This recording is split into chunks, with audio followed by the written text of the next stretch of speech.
धन धन सदगुरु तेरा आसरा, प्यारे सदगुरु की प्यारी सत्संग जी, कैसे हैं आप सारे। मैं विजेंद्र कुमार इन साहब सभी का स्वागत करता हूं आपके अपने प्रोग्राम सच की राह टाइम्स में। तो चलिए, उम्मीद करता हूं पिताजी की रहमत से आप सारे ठीक ठाक होंगे। प्रोग्राम की शुरुआत अरदास के साथ, फिर उसके बाद एक विनती का शब्द और प्रोग्राम शुरू करेंगे। बहुत छोटा सा रहेगा, एक बड़ा इंटरेस्टिंग सा ख्याल दिया पिताजी ने भी, उस पर बात करेंगे। धन धन सदगुरु तेरा आसरा। हे मालिक, तुझे लाज है, बहुत हो चुका, तू दया में रहमत कर, तेरे प्यार मोहब्बत की राह में चलने वालों को कोई दुख तकलीफ ना आए। हे मालिक, सबको सुमति बख्शना। सुमति किसे कैसे देनी है, जिसे जैसे देनी है वैसे दीजिएगा, वो आपकी मर्जी। धन धन सतगुरु तेरा ही आसरा। जब तक और साथी सेवादार जुड़ रहे, तब तक एक विनती का बहुत खूबसूरत भजन है, आप उसका आनंद लें। बाकी प्रोग्राम बहुत शॉर्ट रहेगा और बहुत काम की बात करेंगे। वह प्रोडक्शन वारंट आनंद शर्मा जी करते हैं बात अभी। धन धन सतगुरु तेरा ही आसरा।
धन धन सदगुरु तेरा आसरा। प्यारे सदगुरु की प्यारी साथ संगत जी, आप सभी का बहुत बहुत स्वागत। सुखदेव राम जी, ओम प्रकाश ओम जी, राम कुमार जी, अमित चंद जी, बाबू जी राम प्रकाश कक्कड़ जी और तमाम जो भी सेवादार साथी जुड़ रहे हैं उन सभी का नारे के साथ स्वागत। साहब धन धन सतगुरु तेरा ही आसरा। सबसे पहले हम बात करते हैं, अभी शुरू में प्रोग्राम में किसी ने लिखा कि भाई प्रोडक्शन वारंट कोई जारी हुआ है पिताजी के खिलाफ, तो उसके बारे में कोई जानकारी है। तो जानकारी ये है साहब कि एक फरीदकोट नाम की जगह है पंजाब में, जहाँ से हमारे कई सारे साथी सेवादार आते हैं। गुरप्रीत सिद्धू जी उसके नज़दीक में, फरीदकोट के पास में गांव है उनका, बरगाड़ी भी वहीं है। और उसके बाद आपके हमारे एक और सेवादार हैं गिदड़बाहा के पास से, राज इंसा वहीं से लगभग। वहाँ पर एक गांव है जिसका नाम है बुर्ज जवाहर सिंह वाला। कुछ साल पहले वहाँ बेअदबी की घटना हुई, पावन स्वरूप की चोरी होती है वहाँ से। तो थोड़ा विस्तार से आपको पढ़ के सुना रहा हूँ, ध्यान से सुनिएगा सभी सेवादार। ये एक बड़ी खबर है डेरे के लिए और खासकर पिताजी से जुड़ी हुई चीज़ें हैं, तो है साहब कुछ ना कुछ तो बात। धन धन सतगुरु तेरा ही आसरा। खबर है जी, डेरा प्रमुख की फिर बढ़ेंगी मुश्किलें। मैं आपको दिखा दूं एक बार, ये एक खबर है, ये देखिए, डेरा प्रमुख की फिर बढ़ेंगी मुश्किलें। तो देखिए, मैं अंतर्यामी नहीं हूँ, मेरे पास खबरें नहीं आती, लेकिन लोग चटकारे मसाले लगा करके आपके सामने पेश कर दें जैसे उनके कान में कोई बता गया हो। वो कला मुझ में नहीं है, लेकिन हाँ, जो कुछ होगा आपको दिखा करके पढ़ के बताऊंगा जी मेरा सोर्स ऑफ खबर क्या है। तो आप ध्यान दें इस पर और समझने की कोशिश कीजिएगा चीज़ों को। डेरा प्रमुख की फिर बढ़ेंगी मुश्किलें, राम रहीम जी के खिलाफ प्रोडक्शन वारंट जारी, 29 अक्टूबर को पेश करने का आदेश। रंजीत सिंह हत्याकांड में उम्र कैद की सजा पाने के बाद गुरमीत राम रहीम सिंह जी की मुश्किलें एक बार फिर बढ़ सकती हैं। बेअदबी मामलों से जुड़े केस में डेरा मुखी के खिलाफ प्रोडक्शन वारंट जारी किया गया है। 29 अक्टूबर को राम रहीम को फरीदकोट की अदालत में पेश करने का आदेश जारी किया गया है। तो आपको एक बात बताना चाहूँगा और आप बड़े ध्यान से समझिएगा कि पूज्य हजूर पिताजी की सुरक्षा की दृष्टि को लेकर के मैं इस बात को अभी घोषित कर देता हूँ साहब कि पूज्य हजूर पिताजी की पेशी फरीदकोट में नहीं होगी, क्योंकि जो सुरक्षा का जो मसला है ना उसको लेकर के। रही बात जांच की, पूछताछ की, तो पहले भी एसआईटी की टीमें, सीबीआई की टीमें जाकर के सीधे सीधे जेल में पूज्य हजूर पिताजी से मुलाकात करके जानकारियां लेती रही कि भाई किस मसले में आपका क्या योगदान रहा, कहाँ पर आप हैं, कहाँ पर नहीं है। तो इसलिए ज़्यादा परेशान मत होइए आप लोग। यहाँ लोग समस्या कम होती है, बड़ा चढ़ा करके आप सामने रख देते हैं और आप बेचैन होते हैं, यार आखिर एक और मुकदमा, जांच का विषय है, थोड़ी गंभीर बात है। लेकिन आप सुने जरा एक बार। बरगाड़ी बेअदबी मामले में पंजाब पुलिस की एसआईटी ने डेरा सच्चा सौदा के प्रमुख गुरमीत राम रहीम सिंह जी से पूछताछ करने की तैयारी कर ली है। सोमवार को एसआईटी ने बेअदबी मामले से जुड़ी गांव बुर्ज जवाहर सिंह वाला के गुरुद्वारा साहिब से श्री गुरु ग्रंथ साहिब जी का पावन स्वरूप चोरी करने के मामले में फरीदकोट की प्रथम श्रेणी न्यायिक दंडाधिकारी तर्जनी की अदालत में डेरा प्रमुख से पूछताछ करने के लिए प्रोडक्शन वारंट जारी करने की अपील की है। ये मैं आपको खबर पढ़ के सुना रहा हूँ सत्संग जी, क्योंकि आप में से बहुत सारे सेवादारों को पता होगा, खबर के बारे में बहुत सारों को नहीं पता है। अदालत ने आवेदन को मंजूर कर लिया है और राम रहीम सिंह को 29 अक्टूबर को अदालत में पेश करने का आदेश जारी किया है। बरगाड़ी बेअदबी से जुड़ी 3 घटनाओं में से पावन स्वरूप चोरी केस में एसआईटी ने पहले से ही गुरमीत राम रहीम को चार्जशीट किया है। पंजाब पुलिस की एसआईटी ने हाल ही में पावन स्वरूप चोरी करने व विवादित पोस्टर लगाने की घटनाओं में डेरा सच्चा सौदा के 6 अनुयायियों को गिरफ्तार किया था। इन आरोपियों के खिलाफ चार्जशीट भी दाखिल की जा चुकी है, जबकि पावन स्वरूप को चोरी करने की घटना में एसआईटी ने जुलाई 2020 में 7 डेरा अनुयायियों को गिरफ्तार किया था और पूछताछ खत्म होने के कुछ दिन बाद ही इन 7 अनुयायियों के अलावा डेरे की राष्ट्रीय कमेटी के 3 सदस्यों व डेरा प्रमुख के खिलाफ अदालत में चार्जशीट दाखिल की थी। हालांकि उस समय तक यह केस सीबीआई के पास था और पूरा विवाद पंजाब हरियाणा हाईकोर्ट पहुंचा। लंबी कानूनी प्रक्रिया के बाद इसी साल जनवरी में उच्च न्यायालय ने बरगाड़ी बेअदबी मामलों की पड़ताल का अधिकार सीबीआई से वापस लेकर पंजाब पुलिस को सौंप दिया। जांच हाथ में आने के बाद हाल ही में पंजाब पुलिस ने बेअदबी से जुड़ी बाकी दोनों घटनाओं, पावन स्वरूप की बेअदबी करने व विवादित पोस्टर मामले में भी डेरा अनुयायियों को गिरफ्तार कर उन्हें चार्जशीट दाखिल कर दी और उच्च न्यायालय के निर्देश के मुताबिक पावन स्वरूप चोरी मामले में अभी पूरक चालान पेश किया जाना बाकी है। इसके तहत ही एसआईटी ने सोमवार को फरीदकोट की अदालत में आवेदन देकर गुरमीत राम रहीम से पूछताछ करने के लिए प्रोटेक्शन वारंट जारी करने की अपील की, जिसे अदालत ने मंजूर कर लिया है और राम रहीम जी को 29 अक्टूबर को फरीदकोट में पेश करने का आदेश दिया है। लेकिन शासन प्रशासन ये बेहतर अच्छे से जानता है कि पूज्य हजूर पिताजी के जाने से बहुत सारे लोग सड़कों पर होते हैं या उनके जो फॉलोअर्स हैं डेरा सच्चा सौदा के, वो कहीं ना कहीं उनके दर्शनों को पाने के लिए या उनसे उनकी एक झलक पाने के लिए लालियत रहते हैं हमेशा। तो हो सकता है कि 29 अक्टूबर को फरीदकोट जाने के सारे रास्ते साथ संगत से भरे हुए, ऐसा हो सकता है। तो मेरा मानना है कि शायद पिताजी की पेशी नहीं होगी, और मैं पहले कह चुका हूं जैसे कि शायद पेशी ना हो सुरक्षा की दृष्टि से। जो भी जांच या जानकारी पिताजी से लेनी है, चाहे पंजाब पुलिस ले चाहे एसआईटी ले, जो जिसको भी जो बात करनी है, शायद उनको सुनारिया जेल ही जाना होगा पिताजी से मिलने के लिए। ये तो थी साहब इस बात की। अभी इस बात पढ़ते पढ़ते खबर के मुझे बहुत तेजी से चल रहा था दिमाग, तो उसमें समझ में आया कि केसेस को कैसे उलझाया जाता है। अभी मसला था छत्रपति हत्याकांड का साहब, मसला है रंजीत हत्याकांड का। इन दोनों के बीच में जो गैप ईयर था, उस गैप ईयर में आप अगर ध्यान देंगे तो कुछ लोगों ने बार बार बेअदबी कांड, जबकि उसका जिक्र नहीं था कहीं भी हम लोगों के बीच में। लेकिन लोगों ने जानबूझ करके चीजों को क्या कहते हैं कि खराब किया, और खराब करके ये बचाने के सबूत है। बचाने के लिए साहब पहले से अगर आपने जो करना था कर चुके हैं, आप फंसाने की बहुत जबरदस्त व्यवस्था कर चुके हैं, आप उसकी कोई आप भरपाई नहीं कर पाएंगे जीवन में कभी। सिर्फ पछतावा रहेगा आप लोगों को आने वाले वक्त में। चलिए अब करते हैं जिस काम के लिए पिताजी ने आज प्रोग्राम करवाया, उस पर चर्चा करते हैं। अभी बैठा हुआ था मैं, अचानक से एक मीटिंग थी मेरी अभी दिल्ली मिनिस्टर्स के साथ। उस मीटिंग को जूम पर खत्म करके अभी आप लोग बैठे ही था, मैं जैसे 5-1 मिनट हुए थे तो अचानक से ख्याल आया कोई चिट्ठी वायरल हो रही है। चिट्ठी बोले तो वो पिताजी ने जो भेजा है वहां से 8 पन्नों के कुछ था, वो कि हिंदी में बयान था, उसको ट्रांसलेट कराया अंग्रेजी में, ऐसा कुछ है शायद। सीबीआई को भेजा है जिस दिन सजा होनी थी उससे एक दिन पहले।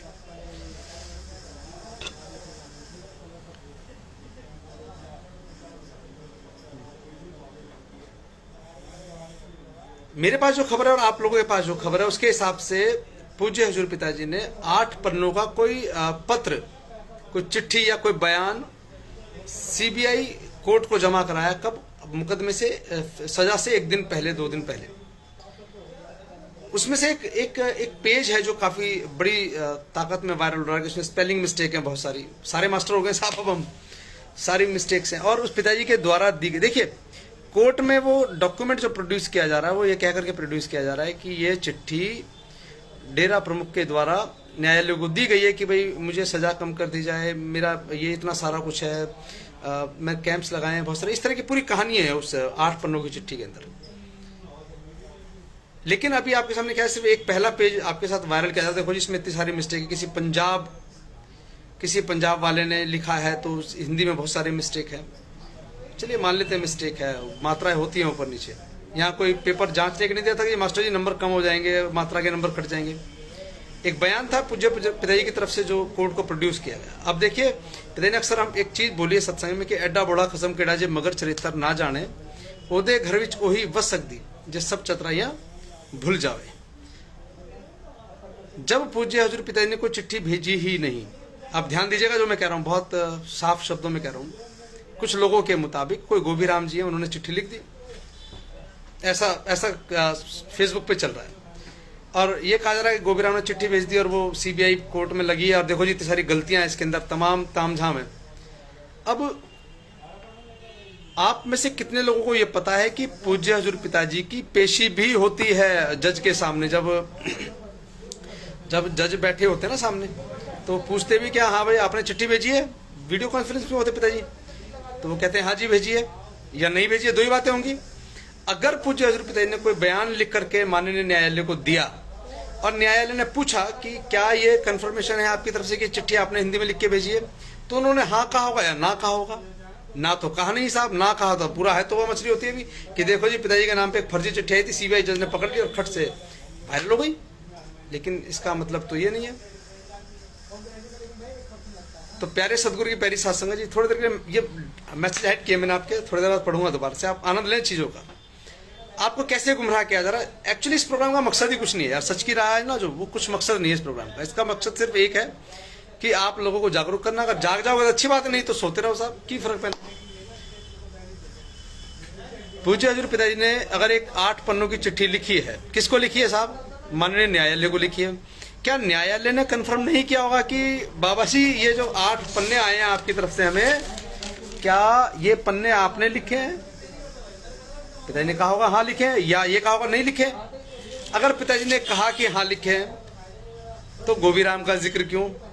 अगर नहीं लिखा है तो सीबीआई के जज ने ये क्यों नहीं कहा, जब ये तो बता दिया कि ये 8 पन्ने लिखे। दूसरी एक और बात सुनिए, जिस वक्त उन पन्नों पर चर्चा हो रही है, उन जो चिट्ठी बता रहे हैं, जिससे लेटर बोल, मैं तो कह रहा हूँ कि कोई डॉक्यूमेंट पेश किया कि एक आवेदन पत्र है कि हमारी सजा है, नहीं है, कम करनी है, ज्यादा करनी है, हमने ये काम किया, वो काम किया, नहीं किया है, सब कुछ लिखा होगा उस पत्र के अंदर। क्या जज ने पूछा नहीं होगा पिताजी से कि आपने कुछ लिख के भेजा है, या ये कहा कि ये लेटर जी पिताजी ने भेजा है, देख लो जी, सर कर लो जी कबूल। अगर आप कोई भी एफिडेविट अगर कोर्ट में लगा दो ना साहब, अगर आप मौके पर मौजूद हो तो आपसे पूछा जाता है जज के द्वारा। यहाँ जज तो बहुत दूर की बात है, एसडीएम के सामने भी अगर आप है तो वो भी आपसे पूछता है कि भैया क्या ये जो तुमने भेजा है किसी के दबाव में तो नहीं भेजा, किसी और से तो लिखवाया? तो आप कंफर्म करते हैं हाँ जी बोला मैंने, लिखा रामलाल ने। ये होता है सर। पिताजी ने लिखा हिंदी में, उसे ट्रांसलेट कराने के लिए 1 दिन का 2 दिन का 12 तारीख को जजमेंट आना था, आपको याद है? 12 तारीख को पूज्य हजूर पिताजी ने वो कॉपी पेश की जज साहब के सामने कि भाई ये वकील साहब ले जाना और माननीय न्यायालय में जमा कराना आप इसको। न्यायालय ने कहा ठीक है जी, पेश हो गई। अब न्यायालय ने जब पढ़ा 12 तारीख को, कहा कि ये तो चिट्ठी आई, चलो इसको पढ़ लेते हैं, तो जजमेंट की जो डेट है वो सुरक्षित है 18 तारीख के लिए। 18 तारीख को उस चिट्ठी के आधार पर पढ़ा जज साहब ने, देखा इसमें कुछ भी नहीं है या कुछ है, और अपने विवेक के आधार पर उन्होंने आजीवन कारावास दे दिया। लेकिन मसला ये नहीं क्या कहा गया, मसला ये कि संगत को कैसे गुमराह किया जा रहा है कि एक फर्जी चिट्ठी गोबीराम की, गोबीराम ने लिख दी। अब पिताजी का नाम गोबीराम रख दें क्या आज से? और इतने ही भोले हमारे सेवादार हैं जो दे तेरे की ले तेरे की शेयर करते रहते और कहते हैं कि यार बड़ा मजा आ रहा है। तो गोबीराम की लिखाई समझ में आ रही है हमें? तमाम चिट्ठियों की लिखावट देख लें साथ संगत जी, सब में एक जैसी लिखावट है, और मात्राओं का ऊपर नीचे होना कोई ज्यादा बड़ी बात नहीं है। अगर ऐसी गलतियां निकालने में आओगे तो जब पिछली जो चिट्ठियां तो उसमें मात्रा की गलतियां, क्योंकि गलतियां तो थी, इस बार चिट्ठी में गलती कमी कैसे निकाली जाए? कमी इसलिए निकाली जाएगी साहब क्योंकि मात्रा, जो पिछली चिट्ठियां उनको देना उनमें मात्रा की गलतियां निकलेंगी। लेकिन आपको कैसे गुमराह करना है, अंडरलाइन करके भी तो बताना, ये हम लिखा है तो मार्क छोटा बड़ा कैसे हो गया? तो साथ संगत जी दिमाग का इस्तेमाल करो और ये समझो कि अगर चिट्ठी या ये कहें कि वो जो लेटर है 8 पन्नों का, अगर पिताजी ने न्यायालय को दिया तो न्यायालय ने भी तो पूछा होगा कि भैया ये आपने भेजा है नहीं भेजा है। एक व्यक्ति कह रहा है कि ये तो झूठी चिट्ठी है जी साहब, चलो झूठी मान लेते हैं, तो पिताजी कह नहीं सकते वहां बैठ करके कि जी ये हमने कुछ नहीं भेजा भैया, हमें नहीं पता क्या लिखा है, हमारी जानकारी में नहीं है। एक व्यक्ति को सजा सुनाई जा रही है और उसका अंतिम ये भी ना पूछा जाए कि भाई तुम्हें कुछ कहना है, तुम्हें सजा सुनाने का वक्त हो रहा है, कुछ कहना है तुम्हें? लेकिन नहीं साहब,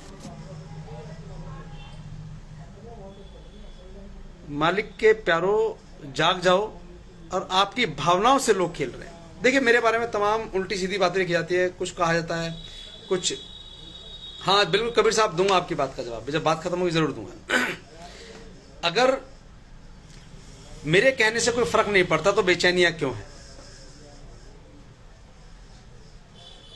अगर मेरे कहने ना कहने से चर्चा में फर्क नहीं पड़ता, मेरा काम सिर्फ साथ संगत जी, लोग आपको गुमराह कर रहे हैं, मेरा कर्तव्य है, डेरा प्रेमी होने के नाते मेरा फर्ज है कि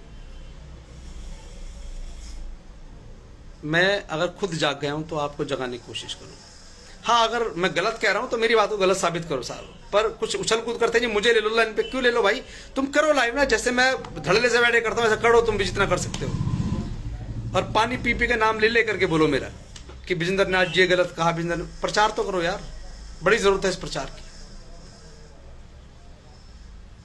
करो जितना कर सकते हो, कौन मना करता है? लेकिन नहीं जी, मुझे लगा तुम्हें सामने बैठ के बात करनी है तुमसे। क्यों करनी है मुझसे बात? हु एम आई? मैं क्या डेरे का करता धरता हूँ आज की तारीख में? या मेरे कहने से दरबार के गेट खुलते हैं?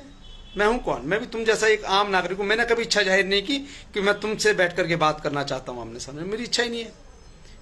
और मैं क्यों करूं किसी से बात? ये मेरा अपना निजी विचार है। मुझे चीजें समझ में आ रही हैं, मैं आपके साथ साझा कर रहा हूं। आपको लगता है सुनना चाहिए तो यू आर मोस्ट वेलकम, नहीं तो भीड़ कम साहब, चलो अपने घर भीड़ कम। नहीं चाहिए 100, 200, 500 गिनती, 10 लोग बैठ के सुना लूंगा, 2 को सुना लूंगा। नहीं सुनोगे तो 0/0 खुद को सुना करके चुप हो जाऊंगा। मैंने सुना था कहीं, आज मैं एक भजन अक्सर सुनता रहता हूं,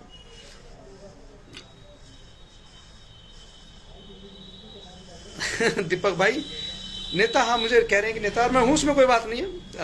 और छुपाया थोड़ी है साहब, छुपाया नहीं है। और हुकुमचंद जी, मेरा आपसे भी सवाल है साहब कि अगर जज साहब के सामने चिट्ठी आई है पिताजी की लिखी हुई, तो पूछा तो होगा जज साहब ने कि राम रहीम जी 8 पन्ने आए आपकी तरफ से हिंदी में लिखे हुए, क्या आपने लिखे हैं? पिताजी ने 2 ही बातें कही होंगी, या तो हाँ कहा होगा या ना कहा होगा। या तो ये कहा होगा पिताजी ने हाँ जी हमने लिखी है, या ये कहा होगा जी नहीं जी नहीं, हमने तो कोई चिट्ठी लिखी नहीं, किसने दी हमें बताओ।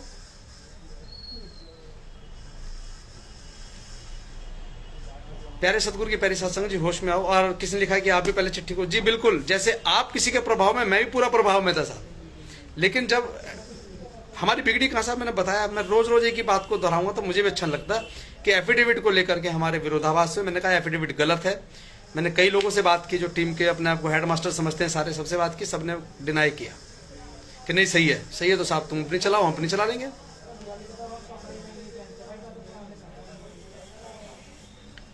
तो यह अपनी गलती मान लेना साहब सबसे आसान काम है, अगर अहंकार ना हो तो।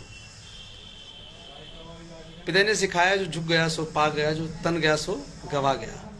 गलती थी मेरी, मैंने माताजी के सामने हाथ जोड़ के माफी मांगी और कहा कि पूज्य माताजी मुझसे गलती हुई है कि चिट्ठियां फेक है। मैंने भी 2 चिट्ठियों के, शुरू की 2 चिट्ठियों के बारे में मैंने भी सवाल उठाए, बहुत कुछ बोला है।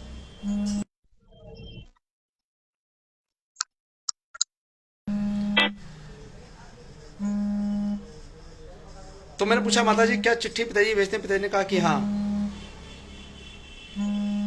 चिट्ठी पिताजी के द्वारा ही भेजी जाती है और आती है यहाँ, वकील साहब दे करके जाते हैं। तो अब आप बताएं कि मैं कैसे चिट्ठी को गलत मारूं? भाई आज कितने मच्छर मारे, आज चल रहा है काम फॉगिंग का, और 27 के बाद तो पूरी दिल्ली में धुआं ही धुआं दिखाई देगा सारी तरफ, क्योंकि डेंगू का बहुत प्रकोप है। और मेरा आपसे भी निवेदन है सभी से कि डेंगू मच्छर बहुत बड़ी तादाद में हमला कर रहे हैं आपके और आपके परिवारों पर। तो अपने आप को और अपने परिवार को बचा करके रखें।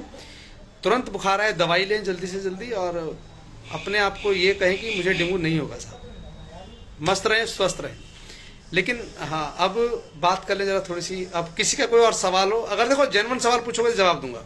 किसी दूसरे व्यक्ति के बारे में मत पूछना, पिताजी के बारे में पूछ लो और मेरे बारे में पूछ लो, मैं सबके जवाब दे दूंगा। लेकिन मैं सबके बारे में नहीं जानता कौन कौन क्या कह रहा है, कौन कौन से पहिए का है, कौन कहाँ का है, मुझे कोई मतलब नहीं है। आप में से किसी ने सवाल किया कि भाई कौन सा वारंट है, या ये वाला वारंट है जो भी है, प्रोडक्शन वारंट, प्रोडक्शन वारंट के बारे में क्या है? तो जी हमने कहा जी ठीक है। सुप्रीत भाई, बेटी नंदन सतगुरु तेरा आसरा। दीपक भाई, किसान पराली जलाएं मच्छर मारेंगे। हाँ कर सकते हैं साहब, अब क्या कहूँ, देखिए सरकारों का मसला है। मेरा मकसद सिर्फ आपको गुमराह होने से बचाना। लोग चाहते हैं कि आप हनुमान की पूंछ की तरह उनके लग जाएं, पीछे उनकी पूंछ लंबी होती चली जाए, चाहे उसके बाद दरबार रहे ना रहे, कुछ भी हो।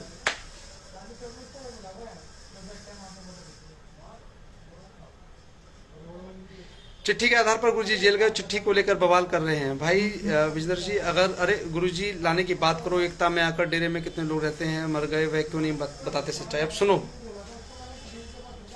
आप में से आप कितने लोगों के मरने पर गए होंगे? एक सिंगल एक के पे नहीं गए होंगे साहब। भाई जी खिचड़ साहब माफी चाहूंगा, बिल्कुल ख्याल से उतर गया। चलो आज बात करते हैं प्रोग्राम के बाद। यहां आप सुनी सुनाई बातों को सुनकर कर रहे हैं। कितने लोगों की मिसिंग रिपोर्ट आपके पास है, एफआईआर कॉपी है, लेकिन हाँ मैंने कह दिया 50 मार के फूक दिया भट्टे में, तुमने मान लिया हाँ जी बिल्कुल फूक दिए होंगे। क्यों? देखा तो आपने एक नहीं। और कब से दरबार से जुड़े? मैं लगभग 1993-94 से जा रहा हूं दरबार में, 94 के आसपास से। मैंने कभी नहीं सुना कि दरबार में फलाना सिंह मार के गाड़ दिया, फलाना सिंह मार के फूंक दिया। और आपको जो लोग बता रहे हैं उन्होंने सीबीआई को बताया था कि फलाने पेड़ के नीचे दाब रखा, जाके देख लो। सीबीआई ने जेसीबी से जगह जगह दरबार में खेतों में खुदाई की, कुछ नहीं मिला, था ही नहीं, कुछ नहीं था कहीं भी। और आपने सबने अखबारों में पढ़ा है कि आज डेरे में होने वाली है खुदाई, पेड़ के नीचे राम रहीम के अपराध निकलेंगे नरकंकाल, तमाम तरह की खबर।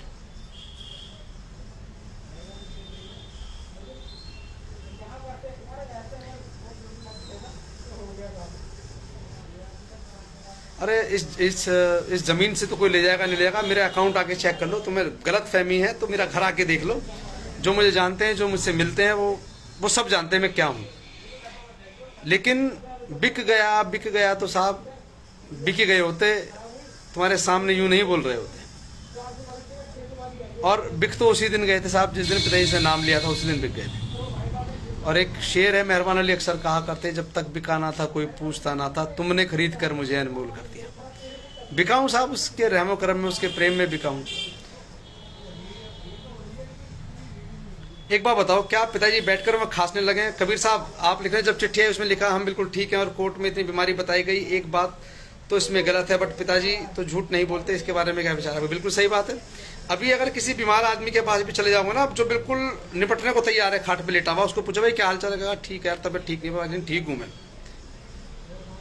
ये तो बड़े कॉमन सी बात है। अब पिताजी की बीमारियों के बारे में जो लिखा है, मैं रोज पूछता हूँ, कबीर साहब आपने मुझसे पूछा है, मुझे कोई एक दिन एक तो जवाब दे दो कि भाई 145 पन्नों की मेडिकल रिपोर्ट के बाद न्यायालय ने क्या कहा कि ये रिपोर्ट फर्जी है, फेंक दो इसको, ये रिपोर्ट रख दो जी, हाँ बिल्कुल बाबा जी को राहत मिलनी चाहिए, नहीं मिलनी चाहिए, इसके बारे में क्या विचार है आप लोगों के? इस पर क्यों नहीं बताते मुझे? कोई तो बताओ। चलो आप ही पूछ लेना, मेरी बात का जवाब कोई देता नहीं। कबीर भाई आप ही पूछ के बताना।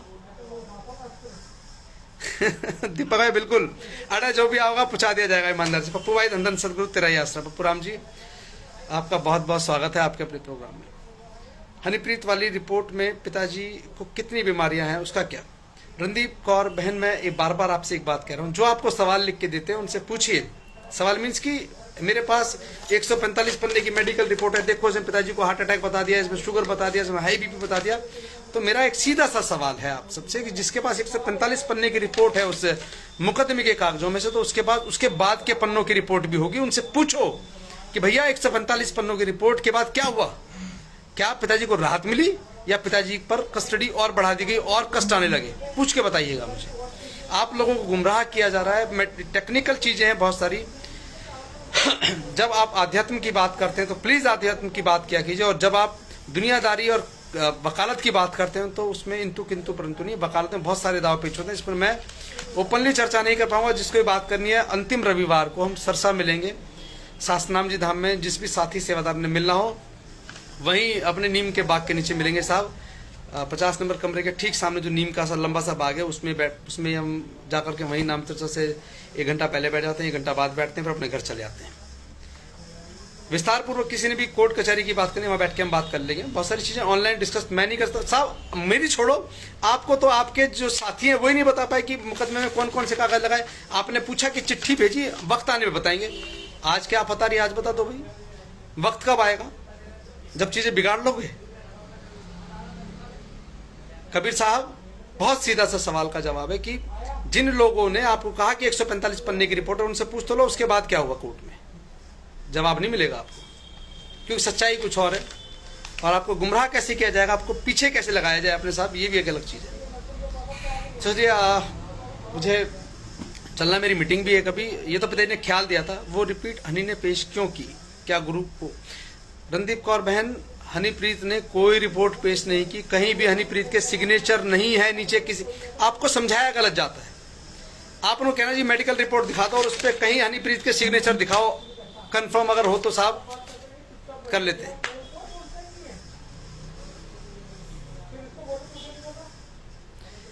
भाई जो बात आप हमसे पूछना चाहते हो आप खुद भी पूछ सकते हो। नहीं, मुझे जरूरत नहीं है, क्योंकि सवाल आपके, मुझे तो पता है क्या मसला है, लेकिन सवाल आपके पास है। सवाल आप करते हैं मुझसे जी, वो 145 पन्नों की रिपोर्ट से बीमारियां बहुत सारी पिताजी को, आपका सवाल है। तो मैं तो रास्ता बता रहा हूँ, जवाब कहाँ मिलेगा मुझसे? कि वो गलत आदमी से पूछ रहे यार, मैंने तो कहा ही नहीं कभी पिताजी बीमार है।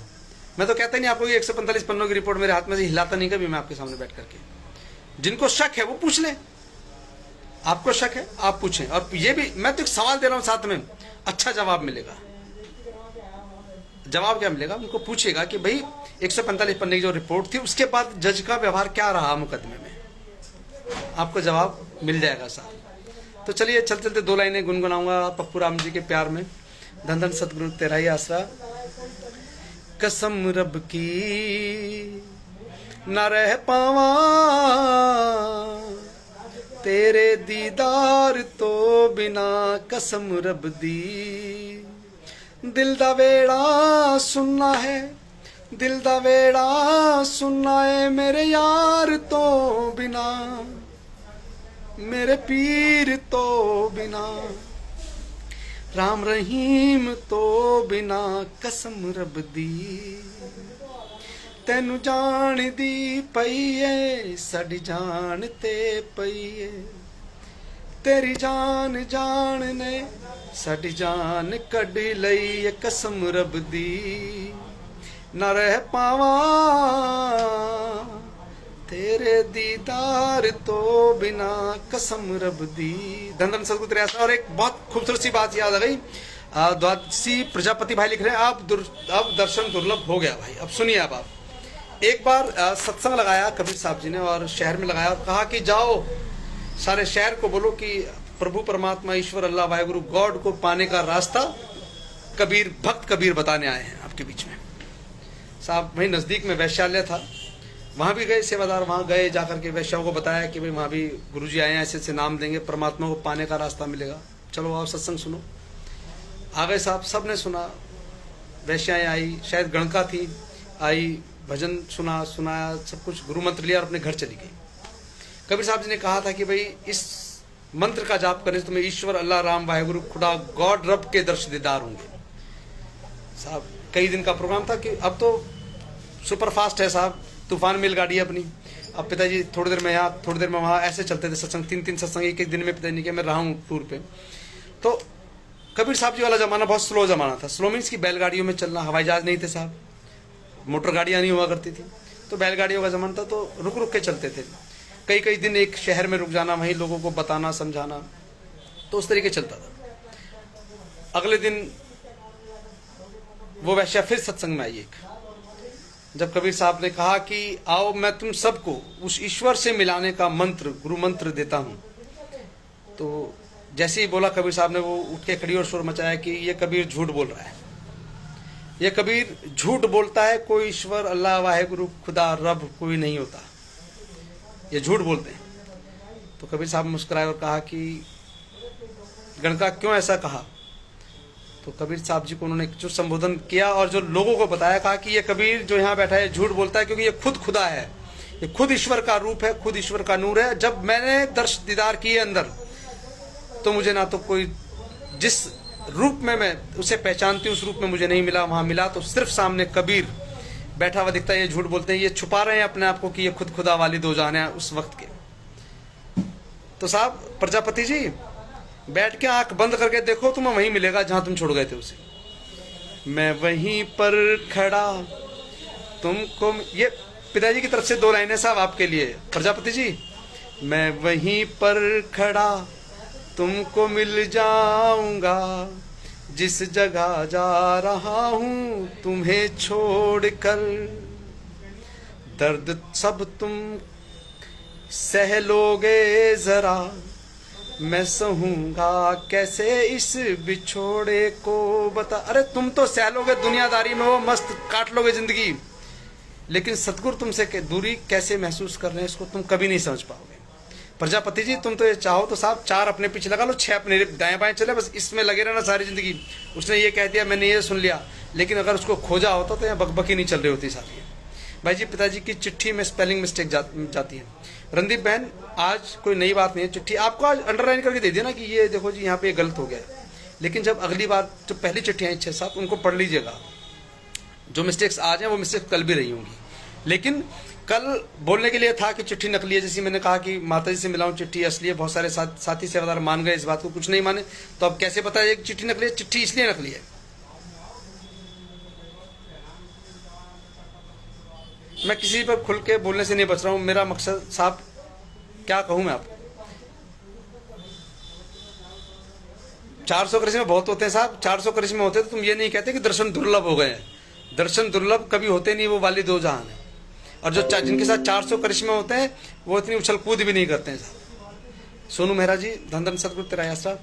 तो चलिए, मेरी मीटिंग है, अभी लगी हुई है कई सारी। कल फिर मिलते हैं। मिलने का समय 9 बजे के आसपास का रहेगा। और लाइव आने से पहले जैसे आज व्हाट्सएप ग्रुप में आपको मैसेज दिया, ऐसे कल भी मैसेज दूंगा। जसकरण वेंडर जी, धन धन सतगुरु तेरा आसरा। मिचन जी, धन धन सतगुरु तेरा आसरा। अमित कुमार भोलू जी, धन धन सतगुरु तेरा आसरा। कमलेश बहन, धन धन सतगुरु तेरा आसरा। चेटी साहब सादुल शहर से, आपका भी बहुत बहुत स्वागत, धन धन सतगुरु तेरा आसरा। रणदीप कौर बहन, धन धन सतगुरु तेरा आसरा। जी हाँ, पहले भी मिस्टेक थी, तो कोई बात नहीं, आज आपको समझाई गई है। आज लिए जल्दी सवाल पूछे नहीं तो पहले चिट्ठी में पूछना चाहिए था इसमें मिस्टेक्स क्यों हैं। चलिए, विदा चाहूँगा आप सबसे, मिलते हैं। आपको समझाया जा रहा है, पिताजी को लिखना नहीं आता, लेकिन और आप वही समझ रहे हैं। धन धन सतगुरु तेरा आसरा। गुड नाइट, शब्बा खैर, बाय बाय साहब जी। और हाँ, बोलने में कुछ भी गलत कहा गया हो, किसी की शान के खिलाफ बोला हो, किन्हीं भक्तों को लगा हो कि मेरे वाले के शान के खिलाफ बोल देगा, तो साहब कि तुम बड़े भक्त हो, हम तुमसे पहले हाथ जोड़ के माफ़ी मांग लेंगे, झुक करके माफ़ी मांग लेंगे। माफ़ कीजिएगा, छोटा भाई हूँ आपका। मिलते रहेंगे, मिलाते रहिएगा। और मिलते हैं सिरसा लास्ट संडे को, जिसे भी बहुत सारे सवाल जवाब किसी के जो कुछ और केसेस के बारे में बात करना चाहे तो बात करेंगे बैठ करके। बहुत सारी चीज़ें ऑनलाइन डिस्कस नहीं हो सकती हैं। तो जिस भी साथी से अगर मिलना हो तो अंतिम रविवार 50 नंबर कमरे के ठीक सामने नीम के बाग में। धन धन सतगुरु तेरा आसरा। गुड नाइट, शब्बा खैर, बाय बाय साहब जी। धन धन सतगुरु तेरा आसरा।